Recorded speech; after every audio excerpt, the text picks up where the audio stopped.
जय हिंद। देखिए, यूक्रेन में जो अभी घमासान चल रहा है, इसमें ये चीज समझना है कि रूस किसके साथ है। ये रहा यूक्रेन। अब यूक्रेन पहले तो यूएसएसआर का ही हिस्सा था, लेकिन 1991 में यूक्रेन टूट गया। यूक्रेन में चेर्नोबिल परमाणु दुर्घटना हुआ था, जो अक्सर एग्जाम में क्वेश्चन पूछता है। यूक्रेन की राजधानी कीव है। यूक्रेन जो है, यहाँ पर एक घास का मैदान पाया जाता है, जिसे स्टेपी घास के मैदान के नाम से जाना जाता है। यूक्रेन जो है, ये यहाँ पर, अब देखिए, यूक्रेन यूरोपीय यूनियन के साथ मिलता गया। रूस चुपचाप रहा यूरोपीय यूनियन के साथ, लेकिन अभी क्या है कि ये नाटो का सदस्य बनने जा रहा है। नाटो 29 के जगह 30 देशों का एक सैनिक संगठन हो गया है। इनका कहना है कि कोई हम 30 पे मारेगा तो हम 30 मिलके मारेंगे। तो अब बताइए, अगर यूक्रेन जो है ये नाटो का सदस्य बन जाएगा तो कल को इसके रूस से युद्ध हो जाएंगे। इसलिए रूस के लिए अभी करो या मरो की स्थिति हो गई है। अब रूस को अमेरिका धमका रहा है। रूस जो है इस यूक्रेन बॉर्डर पे 1 लाख सैनिक तैनात कर रखा है, जबकि इसकी यूक्रेन के पास टोटल 2.5 लाख की फौज ही है, और वो ऑलरेडी 1 लाख पहुंचा चुका है यहाँ पर। और रूस हर हाल में पावरफुल है। जो बाइडन जो है वो रूस को धमकी दे चुके हैं। इनका कहना है कि अगर रूस ऐसा करता है तो उसके ऊपर आर्थिक सैंक्शन लगा दिए जाएंगे। हालांकि इस खबर से ही रूस की अर्थव्यवस्था में काफी गिरावट आई है। उसके जो शेयर बाजार है, स्टॉक एक्सचेंज, वो 40% गिर गया। लेकिन यूरोप जैसे इतने बड़े मार्केट कैप्चर को देखकर ये एक तरह से कहिए तो बाइडेन इतना बड़ा रिस्क ले सकते हैं। दूसरा क्या है, यूक्रेन में रूस जो है अपनी सेना बेलारूस में घुसा रहा है। कह रहा है कि हम यहाँ सैन्य अभ्यास करेंगे। वो बेलारूस में इधर अपनी पूरी फौज लगा देगा, कह देगा कि भैया हम सैन्य अभ्यास करना चाह रहे हैं, और इधर ऑलरेडी सेना लगा चुका है और यहाँ नौसेना लगा चुका है।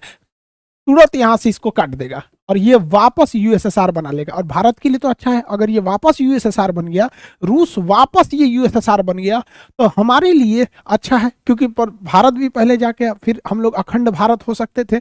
हम लोग कटक से शुरू होकर अटक तक जाते थे। म्यांमार से हमारा शासन वहां तक रहता था, तो हम लोग भी हो जाएंगे। इसमें मेरा चाचा परेशान होगा, इमरान खान।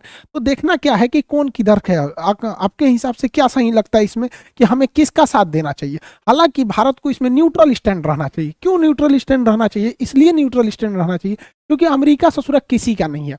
ये किसी का भी फेवर नहीं करता है। याद कीजिए, ये वही अमेरिका है जो भारत के ऊपर 1971 में अपना 7वां परमाणु बम लेके आया था और भारत के ऊपर हमला करने के लिए। उस समय रूस ने हमें बचाया था। नहीं भूलना चाहिए कि रूस हमारा हमेशा साथ दिया है। अमेरिका की दुश्मनी खतरनाक होती है, लेकिन दोस्ती बेहद ही खतरनाक होती है। ये किसी के नहीं है सब। ये यूरोप और अमेरिका वाले, यूरोप और अमेरिका को छोड़ के ये है ही नहीं है। ये नफरत की नज़र से एशिया वालों को देखते हैं, नफरत की नज़र से ये अफ्रीका वालों को देखते हैं। ये एशिया और अफ्रीका को खा जाना चाहते हैं।